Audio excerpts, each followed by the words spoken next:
आज हम देखने जा रहे हैं समांतर श्रेणी प्रश्नावली 5.1, जिसका पहला सवाल है, निम्नलिखित स्थितियों में किन स्थितियों में संबंध संख्याओं की सूची एपी में है और क्यों।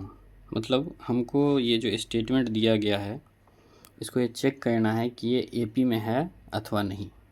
एपी में है तो हम हाँ लिखेंगे कि हाँ एपी में है, और एपी में अगर नहीं होगा, समांतर श्रेणी में नहीं होगा, तो हम लिखेंगे कि ये समांतर श्रेणी में नहीं है। इसको हम सांख्यिकी फॉर्म में पहले लिखेंगे। चलिए सवाल पहला क्या कहता है। सवाल नंबर 1 में 4 सवाल हैं, जो कि आप यहाँ देख सकते हैं। 3 सवाल यहाँ हैं और 1 सवाल यहाँ है। तो पहले सवाल से हम शुरू करेंगे। पहला सवाल है, प्रत्येक किलोमीटर के बाद का टैक्सी का किराया, जबकि प्रथम किलोमीटर के लिए किराया 15 रुपया है और प्रत्येक अतिरिक्त किलोमीटर के लिए किराया 8 रुपया है। कहने का मतलब ये है कि एक इसमें फ़िक्स किराया है और उसके बाद हम जितने किलोमीटर जाएंगे उसके लिए अलग किराया है। तो मैंने सवाल यहाँ भी लिख रखा है, तो इसको हम सॉल्व करते हैं। तो क्या है कि प्रथम किलोमीटर के लिए किराया हम यहाँ लिखेंगे हल में।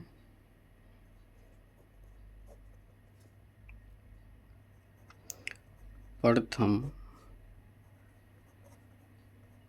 किलोमीटर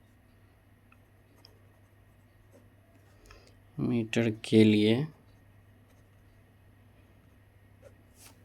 किराया,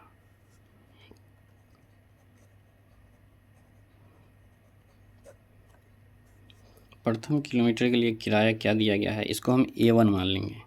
ये फिक्स है, ये क्या है, फिक्स किराया है। हर आदमी जो भी ऑटो में बैठेगा उसको ये किराया लगेगा, जिसकी कीमत क्या है कि वो 15 रुपया है। ये हम लिख लेंगे 15 रुपया।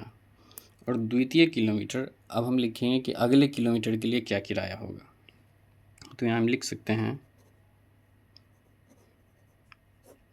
द्वितीय किलोमीटर के लिए किराया, इसको हम लिखेंगे A2। क्या है द्वितीय किलोमीटर के लिए किराया, कि प्रत्येक किलोमीटर के लिए जो अतिरिक्त किलोमीटर के लिए जो किराया है वो 8 रुपया है। तो पहले किलोमीटर के लिए किराया क्या था, 15 रुपया, और उसमें 8 रुपये ऐड हो जाएंगे, तो ये हो जाएगा हमारा 23 रुपया। ये हमारा हो गया A2। अब हम एक और अन्य किलोमीटर के लिए निकाल लेते हैं, तृतीय किलोमीटर के लिए। तृतीय किलोमीटर के लिए जो किराया होगा वो A3 जो होगा वो क्या हो जाएगा कि A2 प्लस D, जो हमारे पास सारवंतर जो था ये हम यहाँ लिख लेंगे। A1 बराबर कितना था, 15 था, और D जिसको हम कॉमन डिफरेंस सारवंतर बोलते हैं वो कितना था, 8 था। ये फिक्स था हर किलोमीटर के लिए। और प्रथम किलोमीटर के लिए क्या था, 15 था। तो A2 प्लस D हो जाएगा। एक फॉर्मूला आगे हम सीखेंगे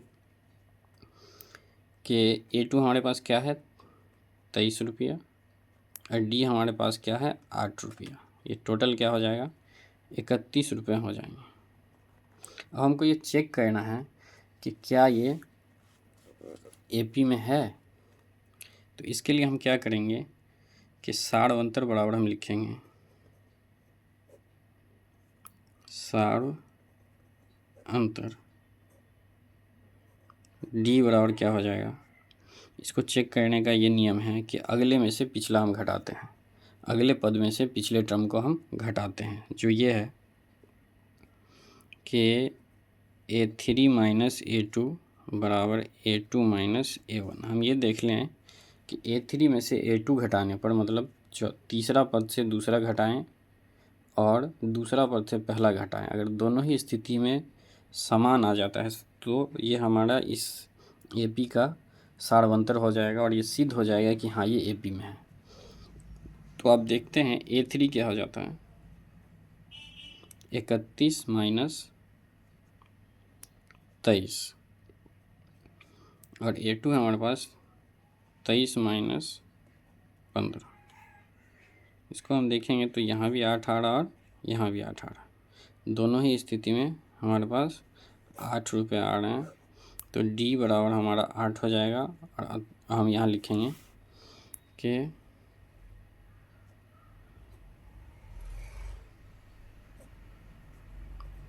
यह एपी में है।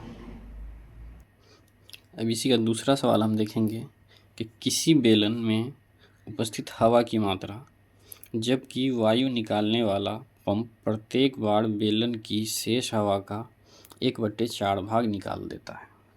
यानी हमको ये चेक करना है कि क्या ये स्थिति एपी में होगी कि किसी बेलन में, सिलेंडर में हवा भरा हुआ है, उसमें से एक पंप लगाकर एक बार में उसमें जो भी हवा है उसका 1/4 भाग निकालते हैं।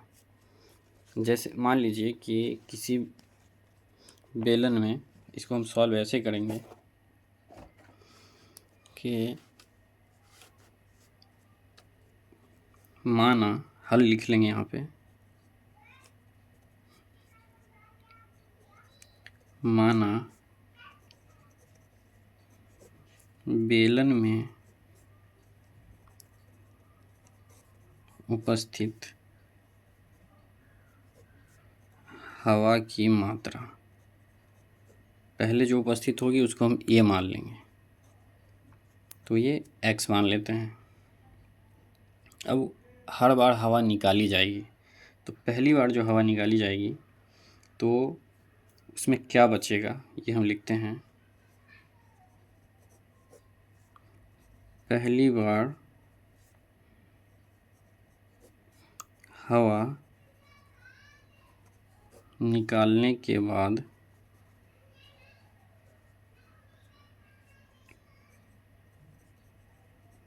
बेलन में शेष हवा, इसको हम क्या लिख देंगे, A2 लिख देंगे। ये हमारा A1 है, इसमें मान लीजिए कि इतनी हवा पहले से उपस्थित है x। इसमें जो निकालेंगे तो जो बचेगी हवा वो हमारी क्या हो जाएगी, A2 हो जाएगी। तो हमारे पास जो बेलन में हवा थी वो x थी और इसका 4 भाग निकला, मतलब 1/4 ऑफ x का चौथा भाग। तो हमारे पास इसको सॉल्व करेंगे, क्या बचेगा, इसके नीचे में कुछ नहीं तो 1 लिखेंगे, इसका ये हो जाएगा x/1 माइनस x/4। इसको हम सॉल्व करेंगे तो ये 4 हो जाएगा, ये 4x माइनस x, तो ये हमारे पास बच जाएगा 3x/4। अब एक बार और हवा निकाला जाएगा, हम चेक कर लेते हैं कि एक बार और हवा निकालेंगे तो दूसरी बार ये लिख लेते हैं कि दूसरी बार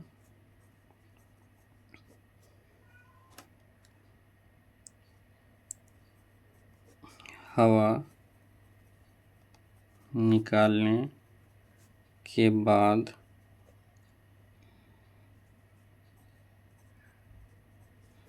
बेलन में शेष हवा, इसको हम लिख लेंगे टर्म 3, तीसरा पद। हमारे पास कितनी हवा है, 3x/4, और अब इसका चौथा हिस्सा निकल जाएगा तो 1/4 ऑफ क्या, 3x/4।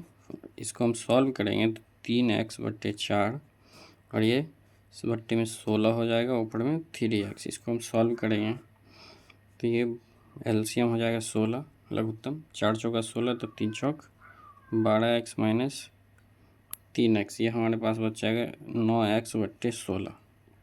अब हम इसको चेक करेंगे क्या ये एपी में है। तो इसके लिए हम क्या करेंगे कि यहाँ लिखेंगे सार अंतर, हम कॉमन डिफरेंस यहाँ लिख लेंगे D1, या फिर हम एक ही बार में लिख सकते हैं D बराबर क्या होता है, A2 माइनस A1 बराबर A3 माइनस A2। अब हम देखते हैं कि क्या दोनों ही स्थिति में ये बराबर है। तो A2 हमारे पास क्या था, 3x/4 माइनस A1 था x, A3 हमारे पास है 9x/16 माइनस A2 है 3x/4। हम इसको सॉल्व करेंगे तो ये हमारे पास है 3x - x, सॉरी एलसीएम 4 हो जाएगा तो ये यहाँ 4x हो जाएगा और ये हो जाएगा 16, 9x - 4 चौका 16 तो 3 चौक 12x। अब ये हमारे पास हो जाएगा -x/4 बराबर ये 16 और -3x/।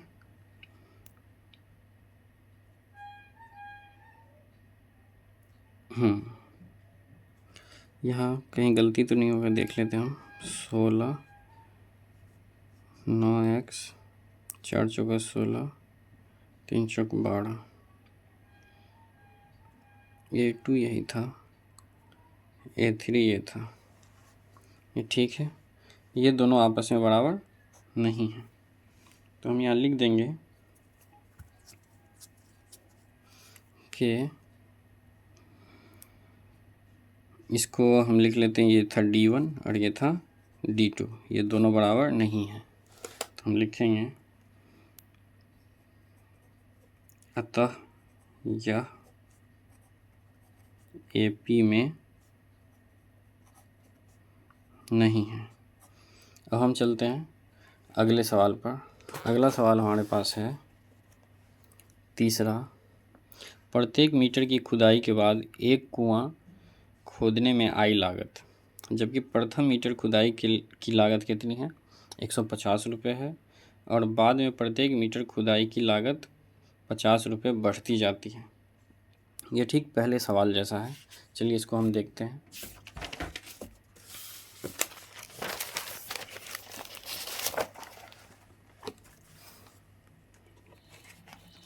यहाँ पे हम लिखेंगे हल।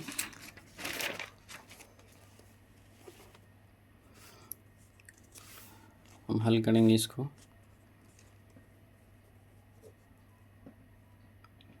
यहाँ लिखेंगे प्रथम मीटर खुदाई की लागत,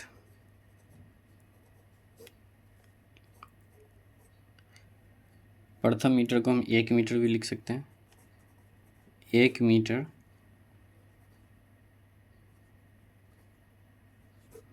खुदाई की लागत, इसको हम मान लेंगे A1। ये कितनी है, 150 रुपये है।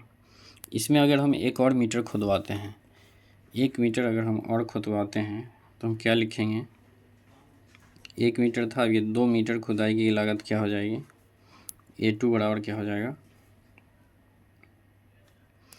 तो 150 प्लस 50, इसका मतलब है ये हो जाएगा हमारे पास 200 रुपये। अब 1 मीटर और हम खुदवाते हैं तो ये हो जाएगा 3 मीटर खुदाई की लागत A3 बराबर हो जाएगा 200 रुपया प्लस 50 रुपया, बढ़ता जाता है तो ये हमारे पास हो जाएगा 250 रुपये। अब हम इसको चेक करेंगे कि क्या यह स्थिति AP में है, तो इसके लिए हम लिखेंगे सार अंतर, इसको 2 बार चेक कर लेंगे हम। D1 बराबर A2 माइनस A1, A2 कितना है, 200 रुपये है, माइनस 150, तो ये हमारे पास बचा 50 रुपये। अगला है एक और हम देख लेंगे सारवंतर D2, सारवंतर D2 हम देख लेंगे तो ये क्या है, A3 माइनस A2, 250 माइनस 200, ये आ जाएगा हमारे पास 50। अब हम यहाँ पे लिख देंगे, हमने देखा कि यहाँ भी 50 है और यहाँ भी 50 है, दोनों का सारवंतर बराबर आ रहा है। सारवंतर तभी बराबर आता है जब ये AP हो, तो हम यहाँ लिख देंगे अतः यह एपी में है। अब हम चलते हैं अगले सवाल पर। अगला और ये पहले क्वेश्चन का आखिरी सवाल, अंतिम सवाल है कि खाते में प्रत्येक वर्ष का मिश्र धन जबकि 10,000 की राशि 8% वार्षिक की दर से चक्रवृद्धि ब्याज पर जमा की जाती है। अब हम देखेंगे कि क्या ये एपी में आता है। तो इसके लिए हम यहाँ लिखेंगे, सवाल यहाँ भी मैंने लिख दिया है। यहाँ हम लिखेंगे